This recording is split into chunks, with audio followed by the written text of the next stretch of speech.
tonight, as the IDF targets Hamas in Gaza. To the north, Hezbollah launches a deadly attack against Israel's military. We will investigate how a UAV can breach without warning and hit a base. The latest from the Middle East. Plus, with just over 3 weeks until America chooses the next president, how the nominees are working to win over voters in key swing states. And so many are still in need and will continue to be in need for the coming days and weeks. The Hurricane Milton cleanup efforts continue. All this and more tonight on Faith Nation.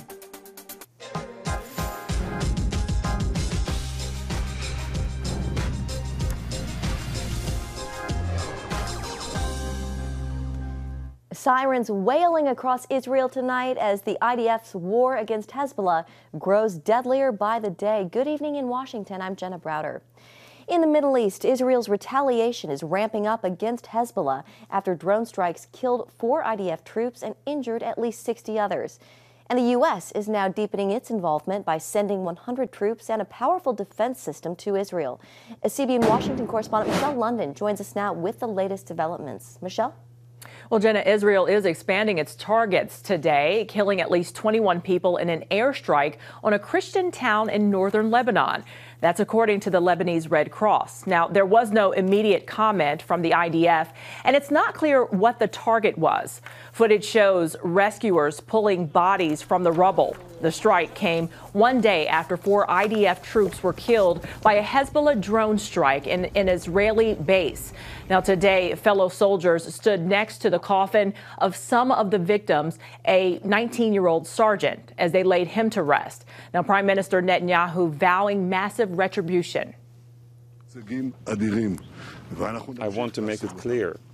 We will continue to hit Hezbollah mercilessly in all parts of Lebanon, also in Beirut, all according to operational considerations. We have proven this in recent times, and we will continue to prove it in the coming days as well. Also tonight, the U.S. is sending a terminal high-altitude area defense system to Israel, also known as THAAD. It's being deployed to help defend against a potential Iranian missile attack. The U.S. says THAAD will require about 100 troops to operate. Jenna? All right, Michelle, thank you. Well, Jewish people around the world are preparing to celebrate Sukkot, also known as the Feast of Tabernacles. But American Jews also face a growing threat simply because of their heritage. 6 years ago this month, an armed gunman killed 11 people at the Tree of Life Synagogue in Pittsburgh, the worst massacre in history of the American Jewish community. CBN's Wendy Griffith spoke with a security expert who was there, and he explains what to do in a worst-case scenario. We train the community to survive 3 to 5 minutes. And why do we do that? It's that magic time when something bad happens and law enforcement is called. What is the protocol? It's run, hide, fight. As Pittsburgh's first Jewish communal security director, Brad Orsini will never forget Saturday, October 27th, 2018. It was a rainy morning. We all went down into our sanctuary space. I turned around, and there was the man with the gun. Shots fired, shots fired. They have an active shooter in the building. It was an unimaginable worst-case scenario for the Jewish community, that an individual went in with a high-power rifle, an AR-15, and just shot people while they're praying. At their most vulnerable, 11 people lost their lives, 9 families. There were 2 brothers and a husband and wife. And it was a horrific crime scene. Orsini said it could have been worse had congregants at Tree of Life Synagogue not been trained. The Pittsburgh community and the Jewish community trained for this. And we spent, from the time the program started in January of 2017 up until the shooting, we trained over 6,000 people in the Jewish community on basic safety measures, how to save your life.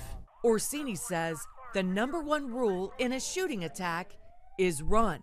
It's hard to hit a moving target and give them statistics. If somebody's moving, even a trained professional might have trouble hitting a moving target. That's why active shooters are so successful, because people lay on the ground and they're executed. And we know that because they're paralyzed with fear, because their mind can't react, because their heart rate is so high.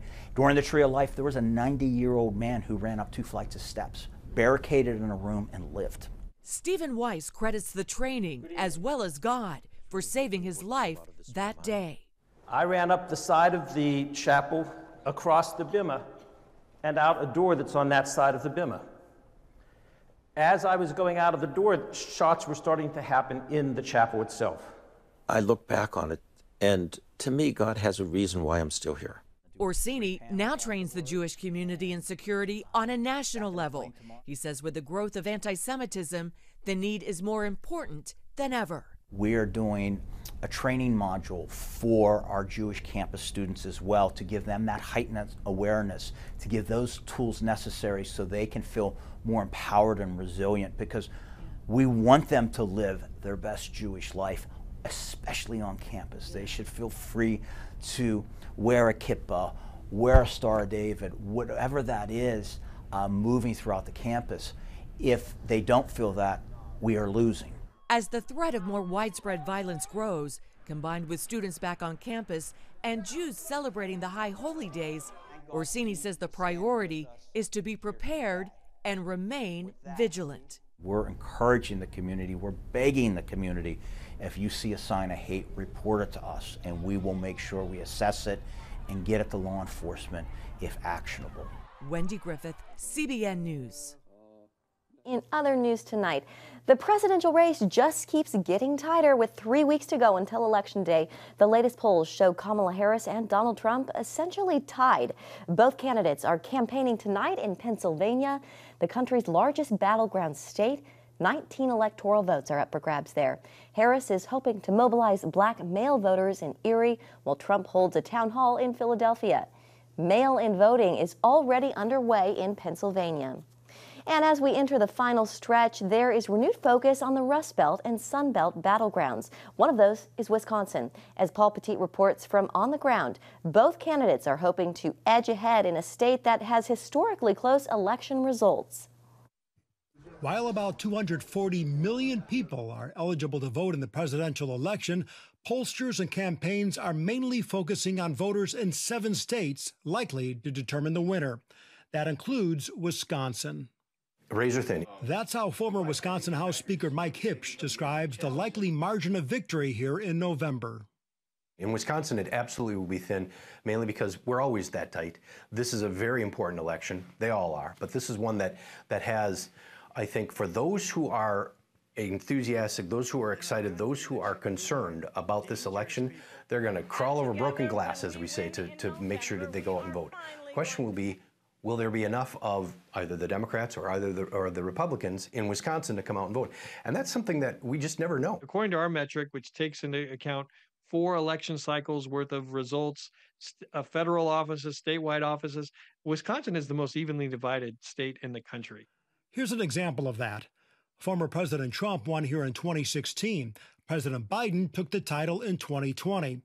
Going back to the year 2000, 3 presidential elections have been decided in Wisconsin by less than a single percentage point. Wisconsin is a true swing state, and throughout the state, you'll see that even in legislative races and congressional races. And we're proud of that. We take pride in the fact that we like to get to know our candidates. Wisconsin has been a swing state since the mid-20th century, according to experts, and the same holds true when it comes to state races.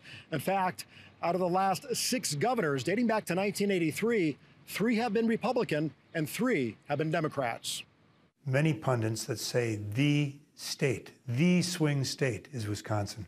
Former Governor Scott McCallum says swing states are similar in that they include Democrat strongholds in urban areas surrounded by Republican-leaning rural areas. It's the metropolitan suburbs, however, that really makes the difference. Those rapidly growing populations include middle-class, family-oriented Hispanics and African Americans who have become disenfranchised with the Democratic establishment. It's an interesting flip where Democrats used to be the party of the working people, is now the Republicans are a party of the working people. The big shots don't understand these aren't automatic Democrats. They're working. They're frustrated with what's going on. So it's going to be an interesting race. In Wisconsin, Hipsch believes November's presidential election will basically boil down to who turns their true convictions into real votes. Which one is going to have more influence, which side is going to be more enthusiastic, and I really think it's going to be another one of those that's 20,000 votes or less out of 3.5 million cast. That's going to be tight. In Wisconsin, Paul Petit, CBN News. It's again Nathan Gonzalez. Good to see you, Nathan. So Harris and Trump are both in Pennsylvania tonight. Polling shows a very tight race. It does appear that momentum, though, is on Trump's side. And if you look at trends over the last couple of months, the race is moving in his favor. Nathan, I'd like just to get your 30,000-foot take on where the race stands tonight. Yeah, well, I agree. It's close. I mean, if you look at the national polling average, I tend to look at 538.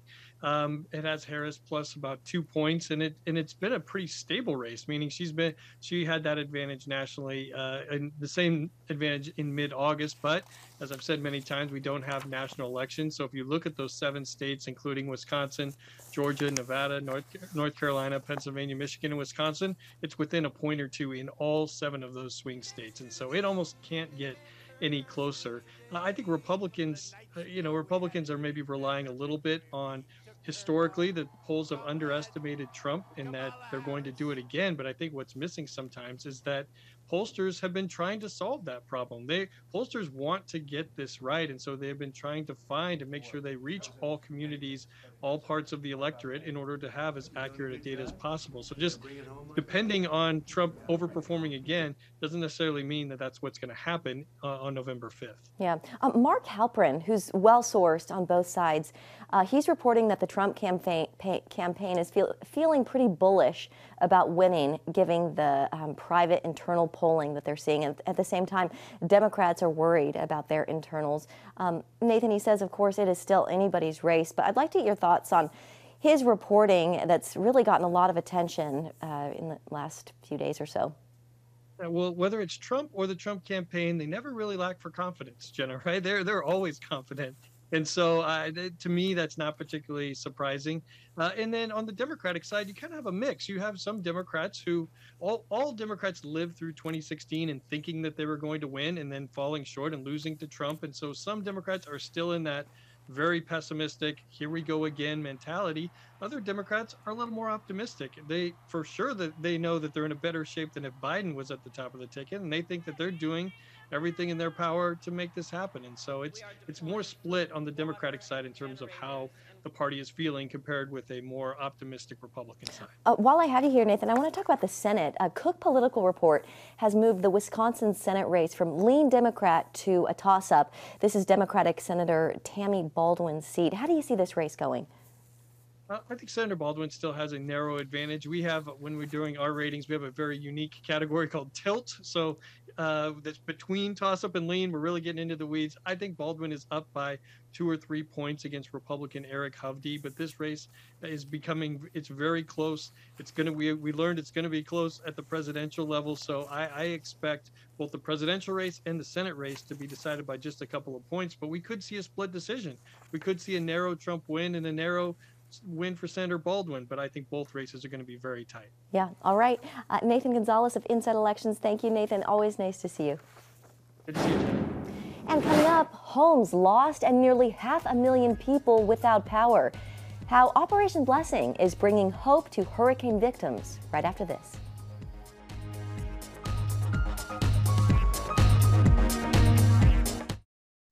Welcome back. North Carolina residents are trying to rebuild their lives after the devastation from Hurricane Helene. Meanwhile, victims in Florida are reeling from a dual strike of 2 historic hurricanes in 2 weeks. As Dale Hurd reports, Operation Blessing is on the ground in both states, helping people in need. Residents in Tampa Bay sitting in long lines, desperate for gas to fuel not only their cars but also their generators in the wake of Hurricane Milton. More than 500,000 customers in Florida remained without power overnight. We're going to do everything we can to get power back in your homes. President Biden surveyed the damage Sunday and announced $612 million in relief funds, including money to restore the power grid. Governor Ron DeSantis has deployed 2,800 workers to remove debris over the next 90 days with the help of federal money. We got approved for what we wanted. Entire communities are in shambles after the disaster. When Milton struck, residents of this Tampa neighborhood watched as their homes filled with floodwater and even sewage. Our home took on about 4 to 5 inches inside, about 1.5 feet outside. The sewage wouldn't stop coming in, and at that point it just wasn't safe. Milton struck less than 2 weeks after Hurricane Helene passed through parts of Florida and went on to devastate western North Carolina with heavy rains and disastrous floods. Up to 100,000 homes and businesses are still without running water in North Carolina, and it could take weeks to fully restore service. Operation Blessing, from its base in Asheville, has already served more than 10,000 hot meals, provided 45,000 bottles of water, and 200 solar lamps to residents who still do not have power and water. So these families have regular access to water through their wells, but what happens when the electricity goes out, they no longer have access to this. So many are still in need and will continue to be in need for the coming days and weeks. Helping North Carolina residents like Julian Moore. We live up Highway number 9, about 6 or 8 miles from Chimney Rock, and all hell broke loose, basically. There is absolutely no price you can put on what it feels like to sit down, have a warm meal, see neighbors, see people smiling. The warm meal makes you just, praise God you're alive. In Florida, the first Operation Blessing relief loads have arrived at Oasis Church in Bradenton. Requests are already coming into the church from people who need help and can't afford to hire contractors to clean up the damage to their homes. Dale Hurd, CBN News. Up next, preserving faith and culture, how the Bible is reviving one Native American tribe.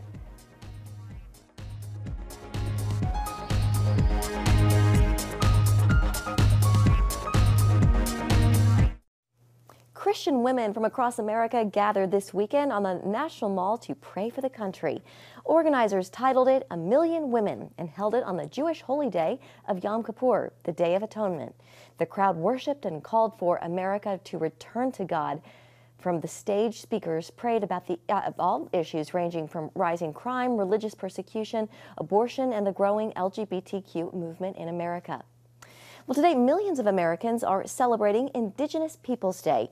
One Native American tribe with deep Christian roots is witnessing a revival of language and culture through the translation of the Bible. CBN's Brody Carter has the story. Oklahoma is home to 39 Native American nations. We're currently overlooking one of the largest tribal lands, the Choctaw Nation, where the people here have a rich history of Christianity interwoven into its culture. And now, as part of a larger effort to bring the Bible to every language, a dedicated few are translating scripture into their native tongue, a continuation of a legacy that began in the 1800s. John 3:16, At Grace Indian Baptist Church in Tallahena, Oklahoma, Pastor Raymond Johnson plays a vital role in the Choctaw translation effort. The Choctaw Bible is about 25 years worth of work, and the Choctaw hymn book took us 8 years to get this. And the reason why it took so long because it was nobody got paid to do it. Johnson is a curator, collecting Choctaw scriptures and hymns, while his brother-in-law Clifford Ludlow translates the text. Working together with the Global Bible Society, their labor of love helped create this King James Choctaw Bible, bringing the language to a new generation. But the more they read it, I do feel like that they could and look at the English part and then go back and forth just like. As the Choctaw language faces modern challenges, there's a deeper significance to the translation work. We were not allowed to speak our language. We were forbidden. We were put in boarding schools, all those types of things. Choctaw Nation Chief Gary Batten says tribe members have only been able to speak their language since 1979, when they ratified their constitution. Most people don't know that Native Americans weren't allowed to vote until the 60s. Christianity within the tribe dates back more than 200 years. Introduced by the Presbyterian Church, it became a foundation of strength in 1829, when then-President Andrew Jackson forced them from their homeland as part of the Trail of Tears.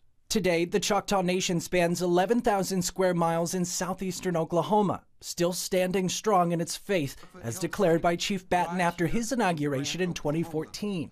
I see movement happening because I feel like we're embracing Christianity. We're closer, I think, than ever to God, because everywhere you go throughout the Choctaw Nation, you know it's okay. You're within a Christian nation. It's okay to pray. It's okay to share your faith. In helping make the Choctaw Bible more accessible, the YouVersion Bible app has digitized 2 Choctaw translations in partnership with the British and Foreign Bible Society. It's difficult for us in English to sort of fully appreciate what it would be like if the Bible was not available in our heart language, because we've always had it available in our heart language. YouVersion founder and CEO Bobby Grunwald understands the importance and sees the potential of making these translations available. When you have an app that is opened 270 times every second, and it's in 70 plus languages, the Bible itself in over 2,000 languages, there's a scope and complexity to it that's not obvious to people when they use it. But we believe it's just the start. I mean, the team will probably double or even triple in size over the next several years, but we're humbled to be a part of something God's doing and love to have others join us. For Pastor Raymond Johnson and his small congregation, this connection with Scripture is a spiritual lifeline that ties the Choctaw people to their faith, culture, and history. Well, your language is your identity. At this point in history, I think we have less than 500 fluent speakers in the Choctaw Nation, and we have probably about 250,000 on our membership roll, and so it's dying. Hopefully the team effort to translate the Bible can help resurrect the Choctaw language and ensure the Christian faith will be passed down for generations to come. Brody Carter, CBN News. Thank you, Brody. And coming up, searching for life far away from planet Earth. That's next on Faith Nation.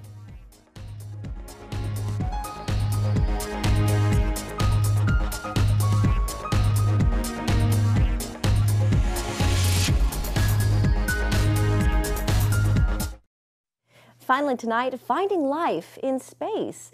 NASA's Europa Clipper blasted off from Kennedy Space Center in Florida this afternoon, bound for Jupiter's 4th largest moon. For decades, scientists have considered the icy moon, called Europa, one of the most promising places for extraterrestrial life in our solar system. The mission will study whether the moon has the right ingredients to support life. Europa Clipper is set to enter Jupiter's orbit not anytime soon, in 2030, so they have a long trip ahead. That's going to do it for Faith Nation. Thank you so much for joining us this Monday. We hope you have a great night, and we'll see you tomorrow.